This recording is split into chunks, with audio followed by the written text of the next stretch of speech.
Jared Big Baby Anderson arrested again. Let's talk. Push the weight in no flex. Flex the live is one in the six. Fit the runner boy, you nigga, no question. You will run a motherfucker high stepping. Hey, you never had a big enough weapon. Motherfucker never learned your lesson. I'm a 88 pack nigga. I'm a 88 pack nigga. I mean, day walker, drink blood, fangs out, full moon, motherfucker change like a hoe. I'm just a nigga from the hood trying to stack a little cheddar for the money. Drew Titan, Bronx on deck. Shout out to the mighty LDBC. Well, I mean,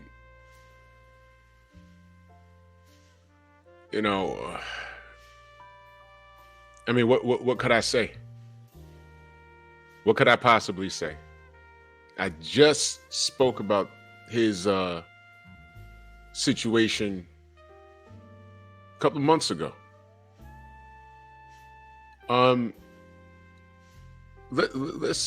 give you my opinion. Let me read this article. I'll put the link in the description. It's something from Boxing Scene in reference to the situation. Jared Anderson, 24, was arrested Thursday in Michigan after leading police on a series. Listen to this now.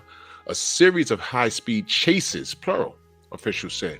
Anderson, a heavyweight from Toledo, Ohio, reached speeds up to 130 miles per hour and fled from police on 3 separate occasions, starting at about 1:36 p.m. before crashing his Dodge Challenger into a median on southbound I-275, according to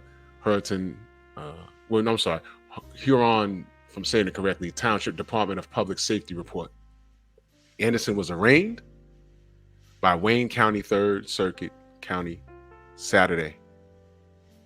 Posted $10,000 personal bond and was ordered not to drive regardless of his license status unless traveling to and from his court dates. So there goes your driver's license, because as you guys know, driving is a privilege.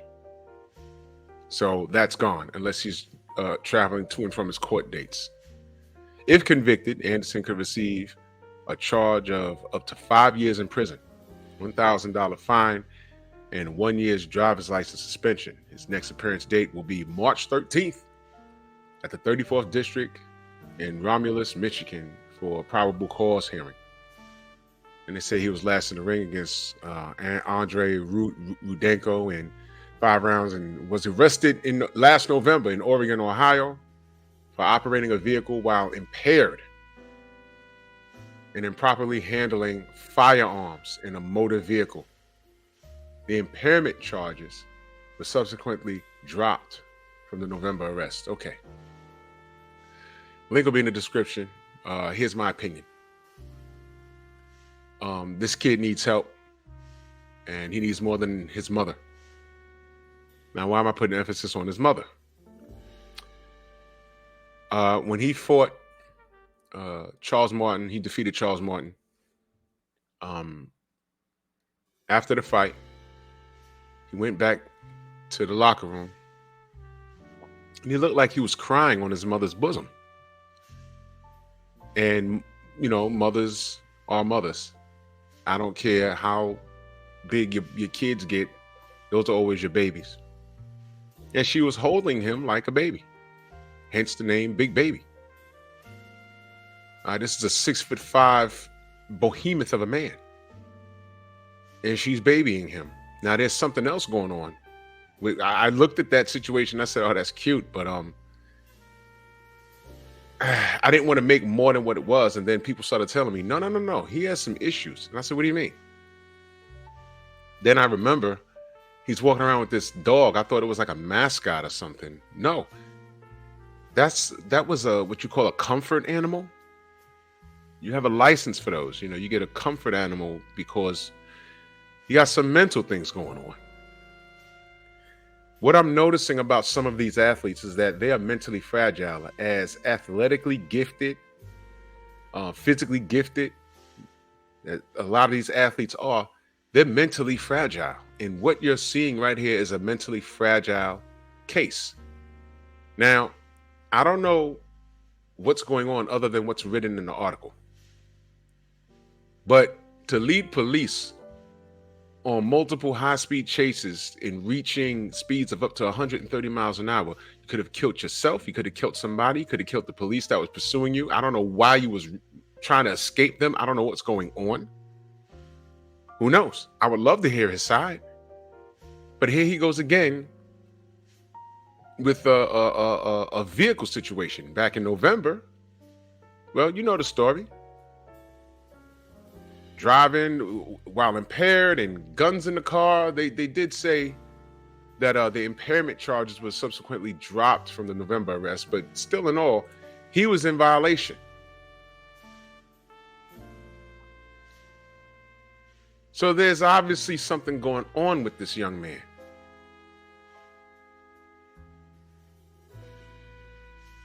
Now,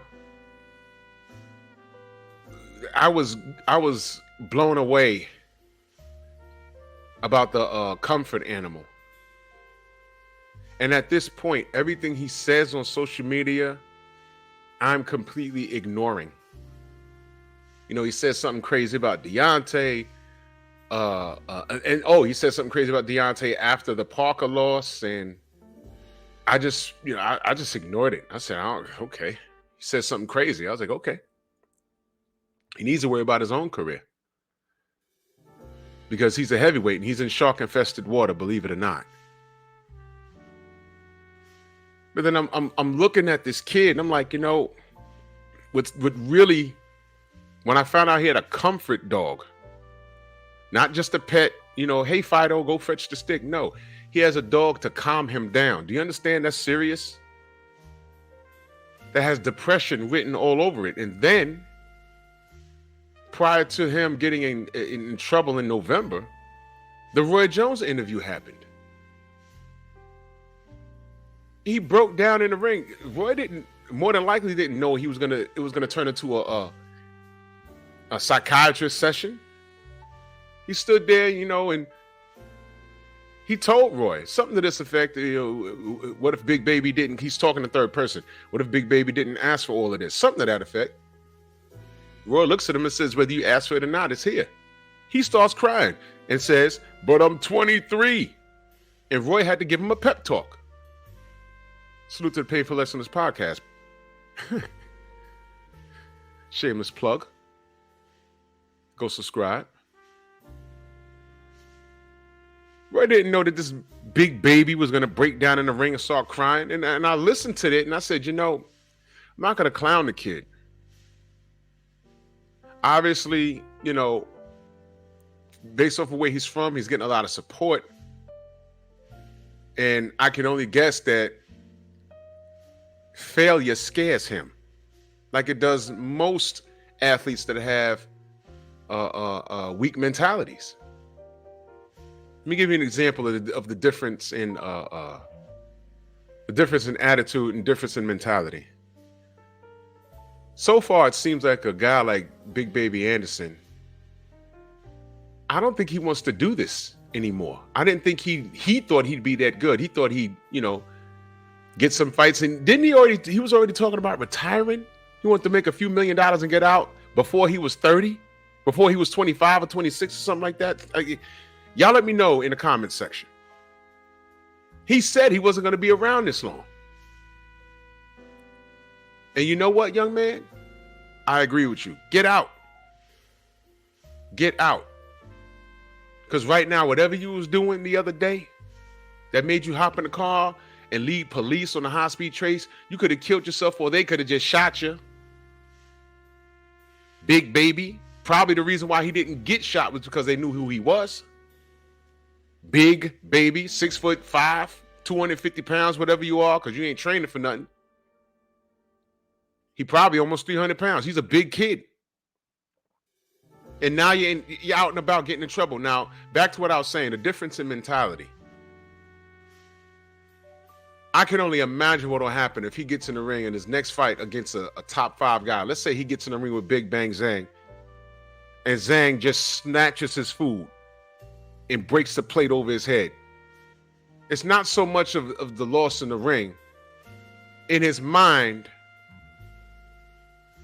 he'll be more concerned about the public reaction What are people gonna say?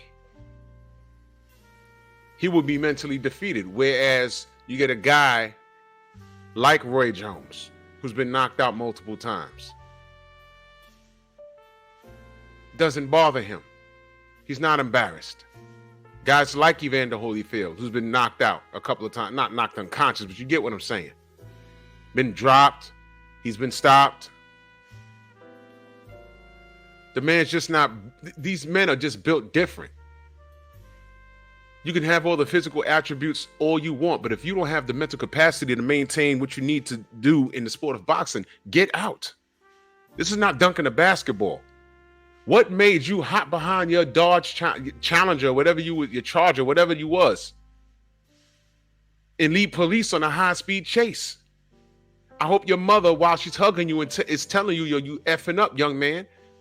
If you don't want this boxing thing, get out the sport. It's okay. It's okay. Nobody's going to judge you. We will judge you if you're mentally not right and you get in there and we could see that you're mentally not in it. Get out. This is a kid that when he gets hurt and he does fall, the fight will be over. He'll be okay. Listen to what I'm saying. This is what I'm saying. This is the type of kid that if he gets hurt in a fight and gets knocked down, mentally he's gone. He could be physically fine. Just a flash. But he'll be so worried about how he's being perceived. He's so concerned about letting people down around him, man. You got to take care of yourself, young man. Take care of yourself. Because right now, you're just running around in the street. You got some money, and if you don't want this, get out before you hurt yourself. Outside of the ring or in that ring. Because there's some monsters around you, bro.